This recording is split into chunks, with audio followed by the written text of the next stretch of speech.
what you wanna do.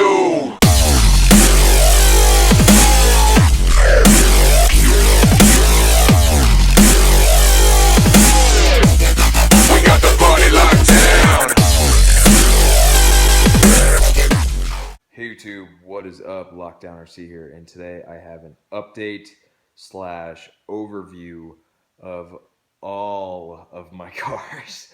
This may take a while, and if you got some time, I'd appreciate it if you'd watch all of it. So I'm just going to be going through each one, saying where I'm at with them, what else I'm planning to do on them, if anything. And yeah, this is kind of just freehand. So anyways, start off here with the big boy. The Erevo, I haven't done anything to it except for replaced a couple diffs. So, I mean, this car was set up, ready to go out of the box. There's nothing really that I can modify here. It's just a fun truck to go bash and run around the street with these street tires. And it's just a great all-around truck. I mean, I've been running it mostly on 4S. I took it out on 6S, and it's just absolutely retarded on 6S. So don't do that. But I guess you can if you're gutsy enough. But anyways, one thing I do want to do to this truck is get a new rear wing because the stock one just looks kind of dull almost to me.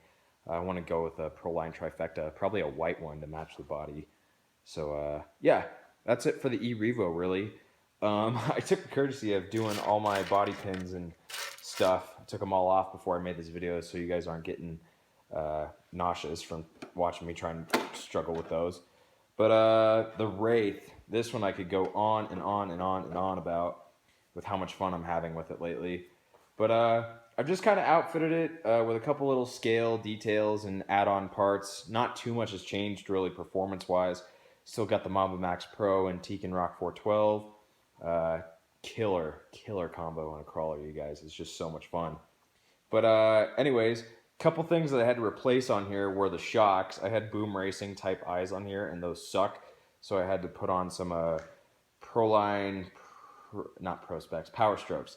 There we go. And these are the standard short course rear length shocks. I mean, it still gets tons of flex. I mean, that's more than enough. In fact, I think I might even have to limit it a little bit. It gets a ton of flex on the trails. These shocks are super smooth. But one thing I did have to do is Proline doesn't really make a thin enough shock for these, spring that is. So I actually threw on some, just some stock Wraith springs. And that's what I'm running right now. I might go with an even softer spring than that. So keep you guys updated on what goes on with that situation. But right now it's performing great. I mean, this thing just hooks. It's awesome. I love taking it out on the trails. Pop the Clutch and I went to Lucas. Why do I keep calling him Pop the Clutch? Lucas and I went to the Apex Trail the other day. And I mean, I didn't have to touch my car once while we were out on that trail for probably, I don't know, hour and a half. It's pretty gnarly back there. Yeah, it's a great trail. But anyways, that's for another video. I also added a fuel cell with some fuel line. And yeah, I realized you'd want it to ideally pour directly down. So I'll probably move it up actually. But I had to put a gas cap on here. And I actually think this is a piece from the back of my light bar that I didn't install because I put lights in there instead. And so I used it as a little gas cap. Looks kind of quirky, but I mean, it works. So, oh yeah, Wordy made stinger on the front and a, I think this is just an RC 4-wheel drive SCX 10 rear bumper that I bent in a vise and zip tied to the cage. I also used one little screw mount that was right there. I don't know what mounts on there when it's stock. I think the body panels might. Not for sure. But yeah, that's the Wraith. On to the next crawler, my dad's truck. I don't know what all has changed on it since the last time you guys saw it, but I did a couple little things for his birthday. I installed the Vanquish link trusses. I got him some new wheels. And what was the other thing I did? Can't remember for sure. Oh, it was the rear bumper, but it didn't fit. So I was also going to get this Proline interior for him, but they were out of stock pretty much everywhere, so I had to wait a while to do that for him. And I thought the paint was brown, and I'm like colorblind as heck, and I'm like, oh, copper. It looked flat on the can. In fact, I could go grab it, but I'm not going to. So anyways, did this whole thing up, sprayed it with some flat clear on the outside. Looks great. Here, I'll show you what it looks like with the body on. Not too bad. Seats look decent, even though they're kind of an odd color. But yeah. Oh, and I added that RPM light bar that used to be on my Slash two-wheel drive. So yeah, that's Haas's Crazy Horse. Um, Rustler. I don't have much to say about this car, although I am absolutely addicted to it. I mean, I just haven't ran it in a while because it doesn't have a receiver in it, and I don't trust my Traxxas remotes, nor do I trust any of my others with my speed cars right now. So these things are done.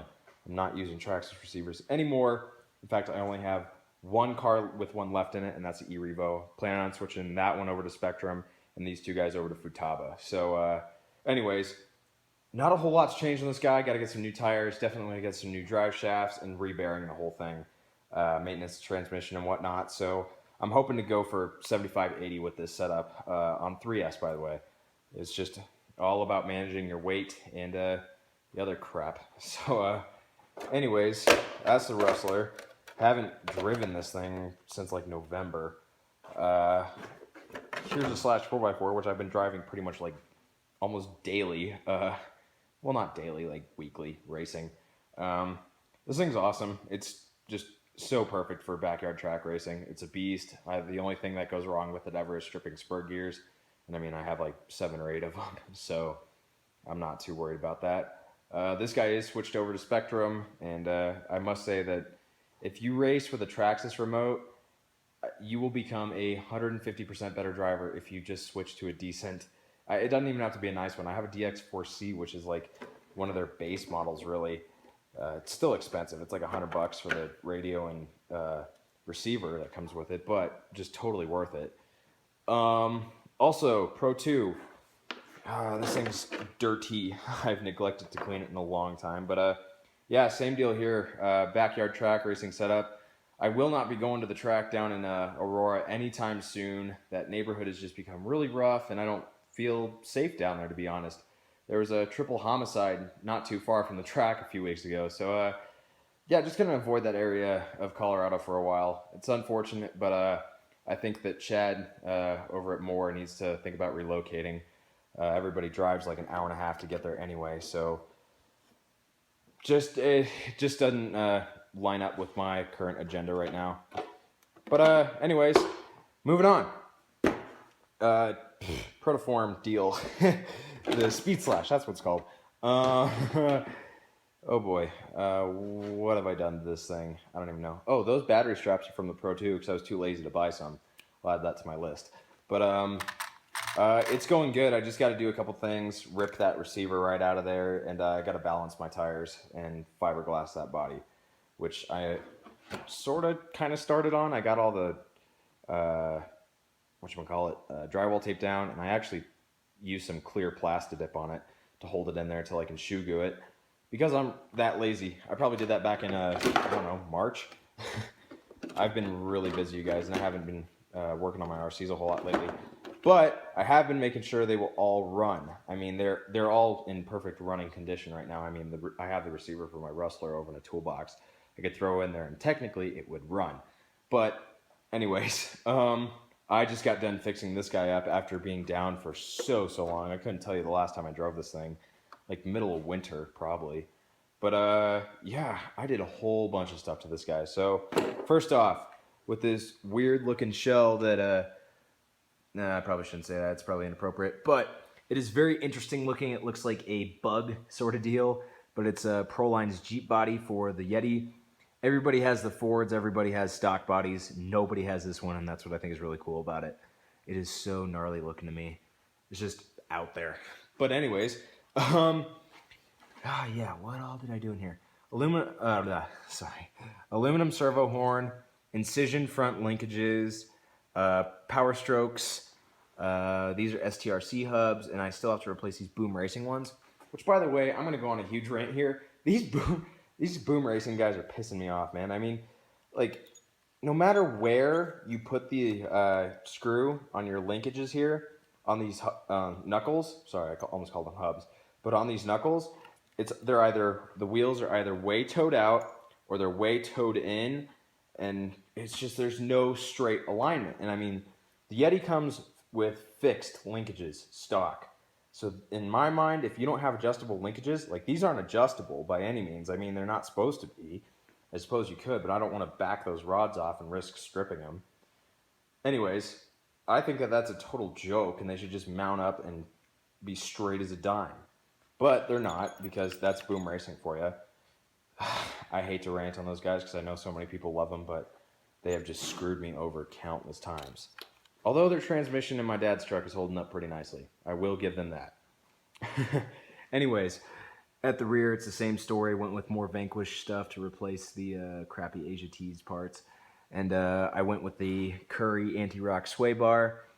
What else did I do? Oh, I did these upper links. Yeah, I can't forget about those. These are really nice. They're not Incision. They're just the titanium Vanquish ones. And I did an ARB diff cover. Oh, how can I forget? The Power Strokes. These are the 5-inch long ones that Proline just released. They're hard to get a hold of. I actually had to go to my local shop and get them rather through Proline. But I actually had a couple people ask me. Proline just doesn't really hold stock. That's their deal. So they just, I mean, you go to like a Hobby Town or heck, even Crawl Space. I mean, there's Proline parts that are like crazy, but they don't really hold a lot of stuff in inventory. So yeah, that's pretty much it for the Yeti. The regular Yeti, that is. I love that truck. It's awesome. But now on to the Yeti Score, which is completely stock still. I mean, well, the electronics, everybody can choose from there. But, I mean, I haven't upgraded anything on this other than I bought a different servo for it, but I just needed one. I actually did do one upgrade, an aluminum servo horn, because you can never go wrong with those. I mean, I don't think a single one of my cars has a plastic servo horn just because they suck. Anyways, if you want a cheap upgrade for your truck, that's going to be like anywhere from $5 to $10. That looks gnarly, by the way. Anyways, if you want something that's cheap for your truck, that's just going to drastically improve your performance, aluminum servo horn. Boom, done. Do it. It's easy. Anyways, not much has changed on this. I actually did change my front diff fluid to 30K. It's 20K stock. I don't know why I didn't put the body back on a Blazer. That's dumb. But, sorry guys, my ADD is killing me. But, yeah, this truck is sweet. I mean, I can't say enough good things about it. It just runs good out of the box. There's nothing more that needs to be done to it. I'm just going to fix stuff as it breaks, I guess.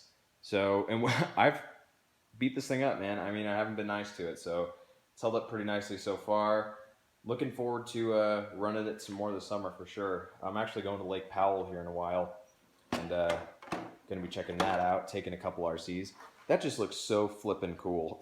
I might have to jack this thing up and put some Swampers on it. I don't know. But that's it for the Score. And now for the only car in my collection that doesn't run, the Slash 2-wheel drive. I'm going to actually do something a little bit different with this. I mean, it doesn't run. Traxxas receiver, yuck. But anyways, I'm going to do something a little bit different. I'm going to actually do a just like a street truck sort of deal. Nothing too fancy. Not a speed run truck. I'm going to be doing another Dodge body because, I mean, I just love the look of the Ram on the 2-wheel drive so much. I've slammed it. I've got 17 millimeter hexes on the front, sorry. And I actually have to find something for the rear because I don't know where my other ones went. But, yeah, it doesn't have a servo, doesn't have an ESC, nor a motor right now. So it's pretty bare bones. And it really doesn't have a receiver, I mean, because it's a Traxxas one. So, going to be doing a street truck deal on this. I think I've already said that like 3 times. Anyways, that's what's going on with this truck. Definitely looking forward to getting it running again. I've missed having it. It really hasn't run for more than a month at a time since I've had it ever. So hopefully once I get it in the street truck deal with like some sweep racing sticky tires on it or something, it'll be good to go for a while and I won't touch it. But yeah, guys, thank you so much for watching. Just remember to leave a like on this video and rate, comment, and subscribe. Enjoy all of your feedback. And oh, one thing I forgot to mention, I'm not in my usual spot. My workspace is over there. I don't have enough room over there to film anymore, so I had to take this table down, which weighs like 150 pounds, and I almost killed myself twice with it. Anyways, that's enough rambling from me, you guys. Thank you so much for watching. I'll see you in the next video. Later.